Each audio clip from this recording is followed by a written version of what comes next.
Beranjak ke berita lainnya, keluarga almarhum Arya Daru Pangayunan tidak puas atas hasil penyelidikan polisi terkait kematian misterius diplomat muda itu. Keluarga yakin ada pihak lain yang terlibat dalam kematian Arya Daru. Keyakinan ini berdasarkan temuan sejumlah kejanggalan kematian Arya Daru oleh keluarganya. Keluarga pun mengungkap diplomat Kemlu itu telah mempersiapkan matang kepindahan keluarganya ke Finlandia.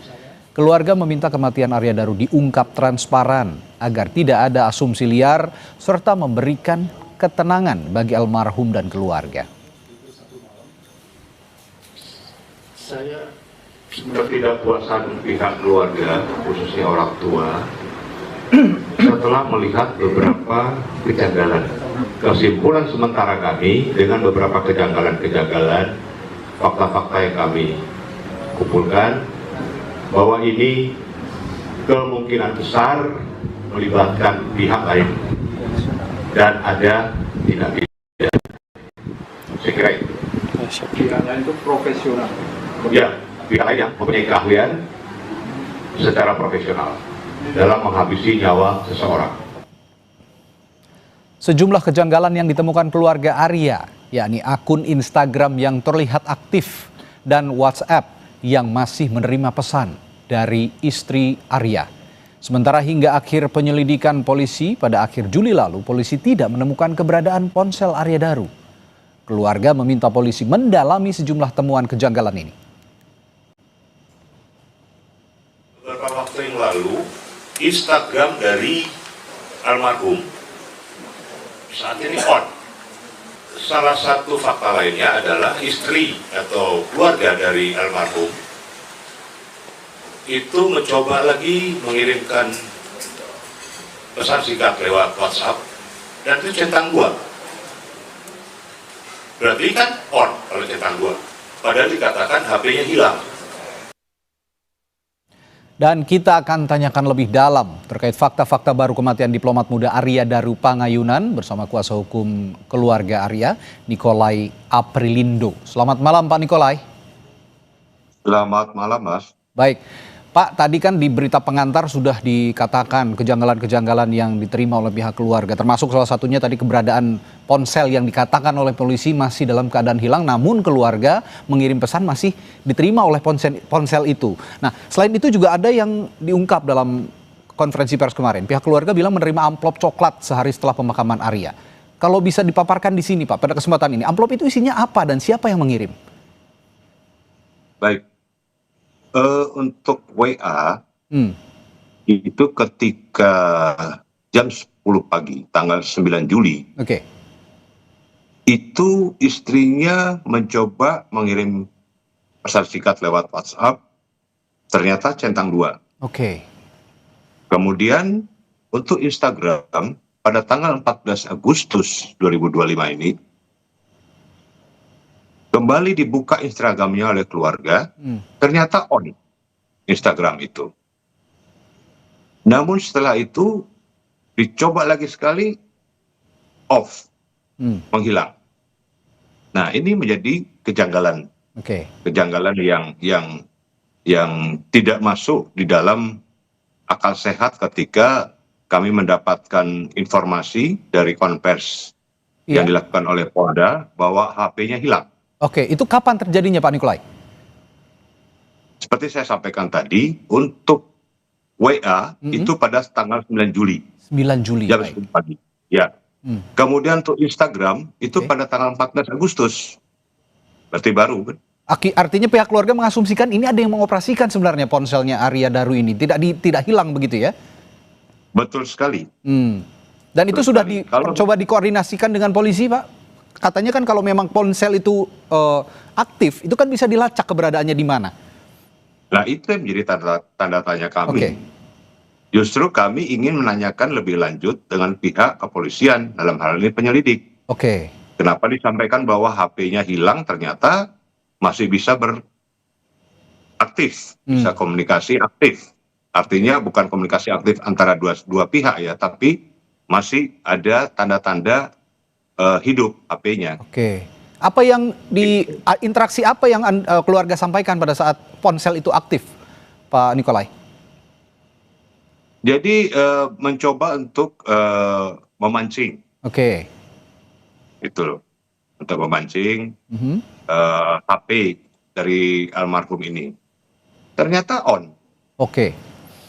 Ada beberapa aplikasi ataupun merek ponsel yang bisa punya fitur untuk mengetahui keberadaan ponsel lainnya. Nah, apakah itu dimiliki juga oleh ponsel Arya, Pak Nikolai, dan coba dilacak oleh pihak keluarga?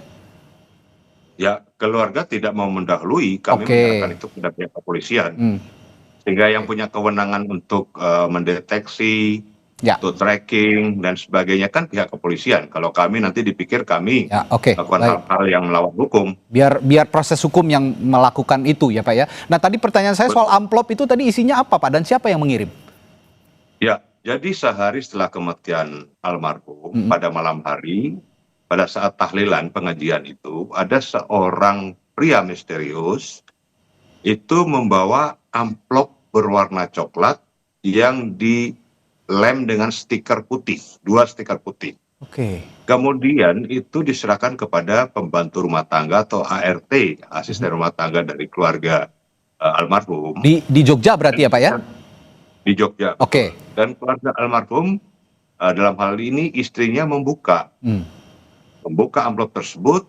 Mereka agak kaget karena isi amplop itu hanya gabus putih Gabus putih? yang berbentuk bintang, Oke. kemudian berbentuk hati, love, dan kemudian berbentuk bunga Kamboja. Oke. Nah, ini sampai sekarang kami tidak mengerti apa clue yang disampaikan atau simbol itu maksudnya apa. Dan ini sudah diserahkan kepada pihak yang berwajib pada saat itu oleh keluarga. Oke. Nah, setelah istrinya membuka, kemudian kaget dan merasa tidak mengerti dengan amplop itu, dengan isi amplop itu, dan dimasukkan kembali, dimasukkan dalam plastik dan menyerahkan itu kepada pihak Baik. Penyelidik. Oke. Pak Nikolai sebentar, tadi Anda menyebutkan sosok pria misterius yang memberikan amplop itu. Artinya pihak keluarga sempat melihat pria itu atau mungkin ada CCTV yang merekam sosok pria pengirim amplop itu? Keluarga tidak mengetahui siapa pria itu, tapi memang pria itu datang ke tempat duka. Sayangnya memang tidak ada CCTV di rumah keluarga itu. Oke, dan itulah fakta-fakta yang selama ini tidak diungkap polisi dan baru diungkap oleh pihak keluarga. Nah, Pak Nikolai, Anda juga sempat menyebutkan ada sosok profesional di balik kematian almarhum Arya Daru. Siapa yang dimaksud sosok profesional ini, Pak Nikolai? Jadi begini, Mas. Kalau kematiannya itu dengan diplastikin dulu wajahnya, kemudian dilakban sedemikian rupa, ya. Itu tidak mungkin almarhum bisa melakukan sendiri. Oke. Bagi kami, ini adalah tangan-tangan profesional yang melakukan. Adapun yang dikatakan tidak ada sidik jari dan sebagainya, sekarang kejahatan itu bisa memakai sarung tangan. Ya, oke. Sehingga tidak tampak sidik jarinya. Kemudian yang menjadi tanda tanya kami, pada saat penjaga kos diminta untuk membuka pintu itu, ya kan pada pagi hari, ternyata penjaga kos membuka dengan kartu yang dia pegang. Berarti kan ada 2 kartu dalam hal ini. Kartu yang pertama kan pasti itu dimiliki oleh almarhum. Oke. Nah, untuk kartu itu, untuk menghidupkan kartu itu, biasanya kan ada mesinnya. Yang memiliki mesin itu kan paling tidak kos tempat almarhum tinggal itu. Entah itu ownernya kos atau itu penjaga kos yang memiliki mesin untuk kartu tersebut. Begitu. Oke, baik. Nah, itu fakta-fakta maupun tadi dorongan-dorongan yang terus diupayakan oleh pihak keluarga agar misteri kematian ataupun tewasnya almarhum Arya Daru ini bisa terungkap, dan yang asumsikan oleh pihak keluarga adalah ada sosok profesional yang benar-benar rapi melakukan perencanaan ini. Nah, kalau begitu sejauh mana keluarga mendorong polisi dalam kejanggalan-kejanggalan ini, dan apakah sudah memberikan bukti-bukti baru ini kepada polisi? Ya, jadi kami kan baru ditunjuk sebagai penasihat hukum pada hari Jumat yang lalu. Dan kami berusaha mengumpulkan keterangan bukti daripada keluarga almarhum. Nah, setelah ini kami akan menempuh upaya-upaya yang akan kami konsolidasikan lagi dengan pihak keluarga upaya-upaya hukum yang mana yang akan ditempuh oleh pihak keluarga dan kami rumuskan bersama. Jadi kami mewakili kepentingan hukum dan kepentingan hak asasi manusia dari pihak keluarga. Karena kami mau menerima ini semata-mata dari sisi kemanusiaan, bukan ada tendensi apa-apa, tapi dari sisi kemanusiaan karena menyangkut nyawa seorang anak bangsa yang kebetulan bekerja sebagai ASN di Kementerian Luar Negeri. Baik, kami doakan juga yang terbaik untuk keluarga almarhum Arya Daru. Semoga kalau memang ini menjadi misteri bisa terungkap juga rasa penasaran dari pihak keluarga bahwa pihak keluarga menganggap ini sesuatu yang janggal begitu. Terima kasih Pak Nikolai sudah. Silakan. Kami minta dukungan seluruh rakyat Indonesia dan media. Baik, terima kasih Pak Nikolai telah berbagi pandangan.